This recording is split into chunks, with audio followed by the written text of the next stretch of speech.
பிரியமானவர்களே, இந்த காலை தியானத்திற்கு உங்களை அன்போடு நான் அழைக்கிறேன். நீதிமொழிகளின் புத்தகம் 5ஆம் அதிகாரத்திலே பரஸ்திரியை குறித்து ஒழுக்கம் தவறிய ஒரு பெண் அநேக இளைஞர்களை அல்லது அநேக பெரியவர்களை ஒழுக்கமான பாதையிலிருந்து வழி விலக செய்கிற ஒரு பெண். அந்த பெண்ணுக்கு பின்னால் போகிறவர்களை கண்டித்து இந்த நீதிமொழிகளில் சொல்லுகிறார், எழுதுகிறார். பரஸ்திரியின் உதடுகள் தேன்கூடு போல இனிமையாயிருக்கும், அவளுடைய வாய் எண்ணெயிலும் மிருதுவாயிருக்கும். அவள் பேசினால் அநேக இளைஞர்கள் அதில் மயங்கி விடுகிறார்கள். அவளுடைய மிருதுவான பேச்சுகளினாலும் இனிப்பான பேச்சுகளினாலும் அநேகர் தங்களுடைய சுய ஒழுக்கத்தை இழந்து போகிறார்கள். அவர் சொல்லுகிறார், அவள் அவ்வளவு தேன்கூடு போல எண்ணெயிலும் மிருதுவாய் அவள் பேசுகிறாள், ஆனால் அவளுடைய செய்கையின் முடிவு எட்டியை போல கசக்கும், இருபுறமும் கருக்குள்ள பட்டயம் போல கூர்மையாயிருக்கும்.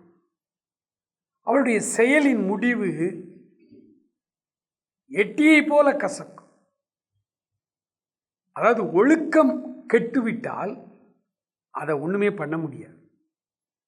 நீங்கள் பணத்தை முழுவதும் இழந்து போனால் திரும்ப சம்பாதித்துக் கொள்ளலாம். இந்த உலகத்தில் நீங்கள் எதை இழந்தாலும் அதை மறுபடி சம்பாதித்துக் கொள்ளலாம். ஆனால் ஒழுக்கத்தை இழந்தால் நீங்கள் எல்லாவற்றையும் இழந்து விட்டீர்கள் என்று பொருள். நீதிமொழிகளிலே சாலமோன் இந்த நீதிமொழி எழுதும் பொழுது அவர் மிக கவனமாக ஆதலால் பிள்ளைகளே, இப்பொழுது வந்து என்னுடைய வார்த்தைகளுக்கு செவி கொடுங்கள், என் வாயின் வசனங்களை விட்டு விலகாதிருங்கள். பிரியமான சகோதரனே, சகோதரியே, தனி மனித ஒழுக்கம் ஒவ்வொரு கிறிஸ்தவனுக்கும் மற்றவர்களுக்குமே அது ரொம்ப அவசியம்.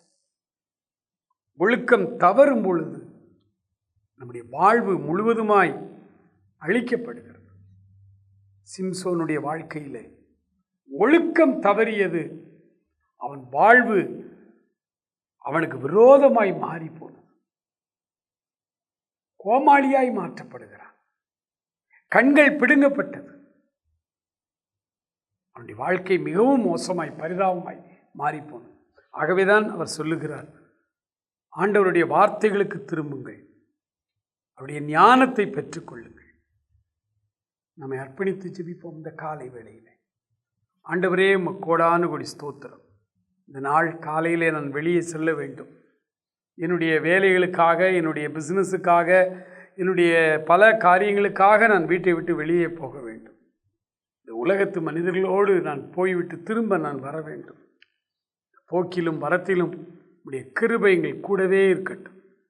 நீர் எங்களோடு கூட இருந்து எங்களை வழி நடத்தும், ஆசீர்வதியும், தொடர்ந்து காத்துக்கொள்ளும். எங்களுடைய வாழ்க்கையில் எந்த நிலைமையிலும் தனி மனித ஒழுக்கத்தை நாங்கள் கைவிட்டு விடாதிருக்க உதவி செய்யும், ஆசீர்வதி. இயேசு கிறிஸ்துவின் இன்ப நாமத்தில் ஜெபிக்கிறோம் எங்கள் அருமை பிதாவே. ஆமென், ஆமென்.